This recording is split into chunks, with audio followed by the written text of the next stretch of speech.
अस्सलाम वालेकुम। मेरा नाम डॉक्टर मोहम्मद अनवर है। जैसा कि आप जानते हैं, मैंने पिछले चंद दिनों से हेल्थ के हवाले से कुछ लेक्चर्स का सिलसिला शुरू किया है। दोस्तों, आज उस लेक्चर्स की जो सीरीज़ चल रही है उसका छठा लेक्चर है। मैंने पहले लेक्चर में बताया था कि कार्बोहाइड्रेट्स हमारी खुराक की वो किस्म होती है जिसके बहुत ज़्यादा इस्तेमाल से लोग जो हैं वो मोटापे का शिकार होते हैं, और ये मोटापा आगे चल कर बहुत सारी बीमारियों को जन्म देता है। आज हम एक ऐसी बीमारी डिस्कस करने जा रहे हैं जिसकी वजह भी ओवरवेट होना है या मोटा होना है, और उस बीमारी का नाम है डायबिटीज़, यानी शुगर की बीमारी, इसे उर्फ आम में कहते हैं। दोस्तों, वैसे तो शुगर की बीमारी की मुख्तलिफ इकसाम होती हैं बहुत सारी, लेकिन दो इकसाम जो हैं वो आम लोग उसको जानते भी हैं। आज हम उन्हीं को डिस्कस करेंगे। इसमें होती है टाइप 1 डायबिटीज़, इसे इंसुलिन डिपेंडेंट डायबिटीज़ मेलाइटस भी कहते हैं। यानी ये वो बीमारी होती है जिसके इलाज में हमें इंसुलिन लगाना लाजमी होता है, क्योंकि इसमें हमारा लबलबा इंसुलिन पैदा नहीं करता, तो इसलिए हमें इंसुलिन बाहर से इंजेक्शन की सूरत में लगानी पड़ती है। और ये बीमारी आमतौर से बचपन में होती है, या ये पैदाइशी भी हो सकती है। और अगर ये बचपन में होती है, ये ऑटो इम्यून डिजीज़ कहते हैं हम इसको, क्योंकि हमारा मुदाफ़ती निज़ाम खुद इसके ऊपर अटैक करके इस शुगर की बीमारी को पैदा करता है, इसलिए इसको ऑटो इम्यून डिजीज़ भी कहते हैं। दूसरी जो टाइप है इसकी वो है डायबिटीज़ मेलाइटस टाइप 2। जो पहली बीमारी है, चूँकि उसे टाइप 1 जो है उसको हम कहते हैं इंसुलिन डिपेंडेंट डायबिटीज़ मेलाइटस, लेकिन ये जो टाइप 2 है इसको हम कहते हैं non insulin dependent diabetes mellitus. यानी बिलअमूम इसके इलाज में इंसुलिन को इस्तेमाल नहीं किया जाता, लेकिन आजकल मैं देखता हूँ कि बहुत सारे डॉक्टर्स हमारे जो हैं वो बहुत सारे मरीज़ों को इंसुलिन पे लगा देते हैं। आज हम ये डिस्कस करेंगे कि क्या वाकई इंसुलिन इस बीमारी का इलाज है, या इंसुलिन का इस्तेमाल इस बीमारी को बिगाड़ भी देता है। हम सिर्फ टाइप 2 की बात कर रहे हैं। दोस्तों, बात ये है कि हमें इस टॉपिक को आगे लेकर चलने से पहले ये मालूम करना होगा कि हमारा नॉर्मल ब्लड शुगर लेवल क्या होता है, और ये इंसुलिन क्या है, और ये उसको कैसे कंट्रोल करती है।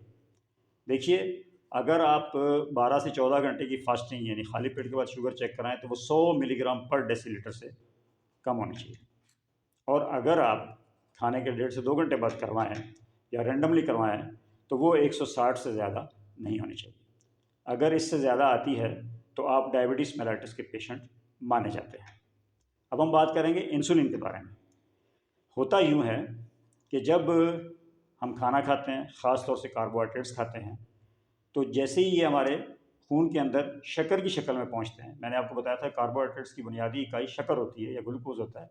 ये हमारी आंतों में हज़म होने के बाद ग्लूकोज ये शक्कर में तब्दील हो जाते हैं, और जैसे ही हमारे ब्लड के अंदर पहुंचती है और ब्लड लेवल हमारा शुगर का रेज़ होना शुरू होता है, यानी हमारे ब्लड के अंदर शुगर बढ़नी शुरू होती है, तो ये जब खून दिमाग से गुज़र रहा होता है, तो वहाँ दिमाग इसको डिटेक्ट करता है कि ब्लड शुगर लेवल तो रेज़ होता जा रहा है। तो लिहाजा वो मैसेज भेजता है, पैगाम भेजता है पेंक्रियाज यानी लबलबे को कि आप इंसुलिन निकालें अपने अंदर से, इंसुलिन खारिज करें, ताकि वो इस फालतू शुगर को जो ब्लड के अंदर बढ़ती जा रही है इसको किसी काम में लाए।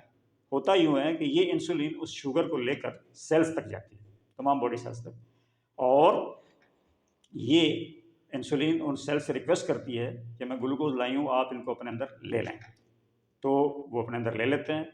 वहाँ पे ऑक्सीजन भी मौजूद होती है जो खून के ज़रिए आ रही होती है फेफड़ों की तरफ से, और ये ऑक्सीजन और ग्लूकोज दोनों मिलकर एक प्रोसेस करते हैं, मेटाबॉलिक प्रोसेस, ऑक्सीडेशन का अमल, जिसके नतीजे में एनर्जी पैदा होती है।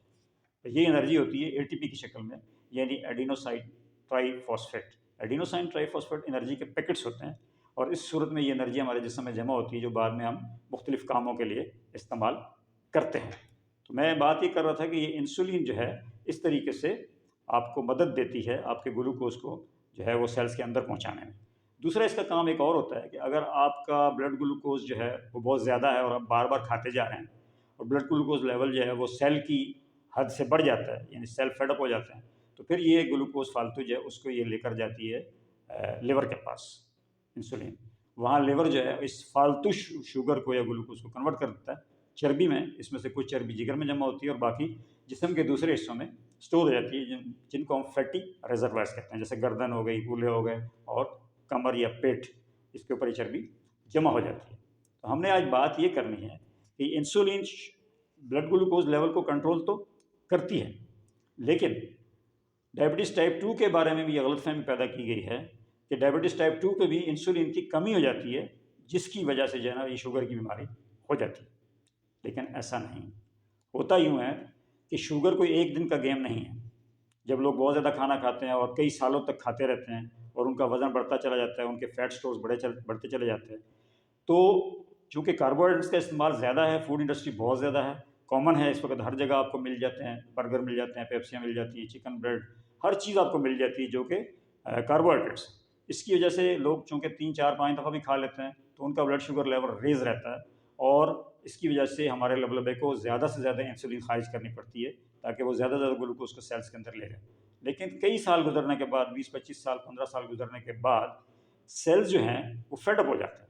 जब इंसुलिन बार-बार उनके पास लेके जाएगी, पहले दिन में 3 दफ़ा लेके जाती थी ग्लूकोज़ को, अब वो बार-बार लेके जाती है, तो सेल्स पहले भी फेड अप हो चुके होते हैं, लेकिन अब वो क्या करते हैं कि वो कहते हैं कि इंसुलिन से कि भई बात ये है कि आप बहुत ज़्यादा ग्लूकोज़ लेके आ रहे हैं जो हमारी कैपेसिटी से ज़्यादा है, हम इसको एक्सेप्ट नहीं कर सकते। इसको कहते हैं इंसुलिन रेजिस्टेंस, यानी हमारे सेल्स जो हैं वो इंसुलिन के आगे रेजिस्टेंस करते हैं और जो है वो ग्लूकोज़ को अपने अंदर लेने से इनकार करते हैं। अब इंसुलिन तो बहुत मौजूद होती है क्योंकि जितना आप खाना खाएंगे उतनी इंसुलिन निकलेगी लबलबे से, लेकिन वो इंसुलिन किसी काम की नहीं होती। यानी इंसुलिन होने के बावजूद और बहुत ज़्यादा मिकदार में होने के बावजूद भी वो इंसुलिन बिल्कुल काम नहीं कर रही होती, यानी ग्लूकोज को सेल्स के अंदर ले जाने का। नतीजा ये निकलता है कि हमारे सेल्स ग्लूकोज को एक्सेप्ट नहीं करते और इस तरीके से हमारा ब्लड शुगर लेवल मुसलसल रेज रहने लगता है। इसे हम कहते हैं डायबिटीज़ मेलाइटस। यानी डायबिटीज़ मेलाइटस टाइप 2 जो है वो बेसिकली इंसुलिन के रेजिस्टेंस की वजह से होती है, ना कि इंसुलिन की कमी की वजह से। अब हमें इसको ट्रीट कैसे करना है?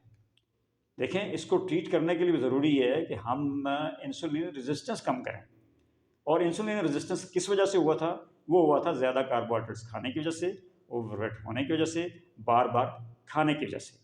होना यूँ चाहिए कि इंसुलिन बेशक बॉडी के अंदर अपनी नॉर्मल मिकदार के अंदर मौजूद हो, थोड़ी सी कम भी हो तो नो प्रॉब्लम, लेकिन ज़्यादा मौजूद होने के बावजूद अगर काम नहीं कर रही और हम ये समझ रहे हैं कि वो है कम और हम उसको इंसुलिन के इंजेक्शन भी लगाते जा रहे हैं, तो इससे क्या होता है, कुछ दिन तक तो पेशेंट को आराम आता है, उसका ब्लड शुगर लेवल ठीक हो जाता है, लेकिन मज़ीद जो है वो 1 महीने 2 महीने बाद यही इंसुलिन काम छोड़ देती है और बार बार इसकी डोज बढ़ानी पड़ती है और इस तरीके से इंसुलिन रेजिस्टेंस बढ़ता चला जाता है और डायबिटीज़ टाइप 2 जो है वो आउट ऑफ कंट्रोल होने लगती है। और मैंने यहाँ तक देखा है कि फिर इंसुलिन भी कोई काम नहीं कर रही होती। मेरे पास ऐसे पेशेंट आते हैं जो 50 से 100 यूनिट डेली लगा रहे होते हैं, लेकिन उनकी जो शुगर होती है, ब्लड लेवल जो शुगर का होता है, वो तकरीबन उनका 500-600 पे होता है।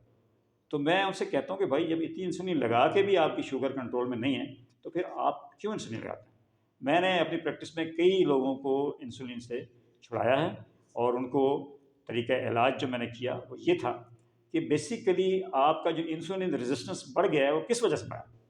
वो बढ़ा है हाई कार्बोहाइड्रेट डाइट की वजह से, आपके मोटापे की वजह से। इसलिए आज भी जो जदीद तरीका इलाज है शुगर का, उसमें हमारे यहाँ डॉक्टर्स और हम खुद ये कहते हैं कि आप अपने वज़न को 10% अगर रिड्यूस कर लेते हैं चंद दिनों के अंदर, तो आपकी शुगर काफ़ी हद तक कंट्रोल में आ जाती है। इसी तरह अगर आप कार्बोहाइड्रेट्स इनटेक कम करते हैं, बार बार नहीं खाते, और अगर आप इंटरमिटेंट फास्टिंग करते हैं, तो आपकी शुगर जो है वो कंट्रोल में होने लगती है, क्योंकि आपके लबलबे को काम कम करना पड़ेगा, वो इंसुलिन कम खारिज करेगा और इस तरीके से आपकी बॉडी में इंसुलिन आस्ता आस्ता कम होने लगेगी और वही कम इंसुलिन जो है वो वर्किंग में आ जाएगी।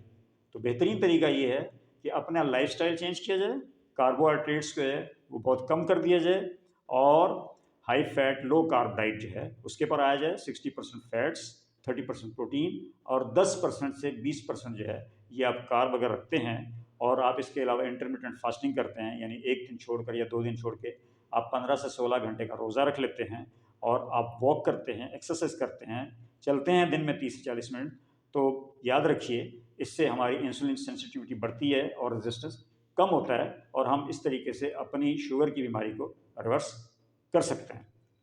दोस्तों, इसके बाद मैं ये डिस्कस करूँगा कि हम जो दवाएं इस्तेमाल करते हैं शुगर में, क्या उनके इस्तेमाल के बगैर भी या जो उनके असरात होते हैं इस्तेमाल करने के बाद, वो असरात हम उन दवाओं को इस्तेमाल किए बगैर भी किसी और तरीके से अपने जिस्म पर डाल सकते हैं और अपनी शुगर को कंट्रोल कर सकते हैं। तो मैं ये अगले लेक्चर में इंशाल्लाह डिस्कस करूँगा। अगर आपको मेरा ये लेक्चर पसंद आया हो, समझ आया हो, तो मेरे चैनल को सब्सक्राइब कर दें, आइकन के बटन को दबा दें, इसको शेयर करें और मैं उम्मीद करता हूँ कि आइंदा भी इस तरह की मुफीद बातें आप तक पहुँचाता रहूँगा।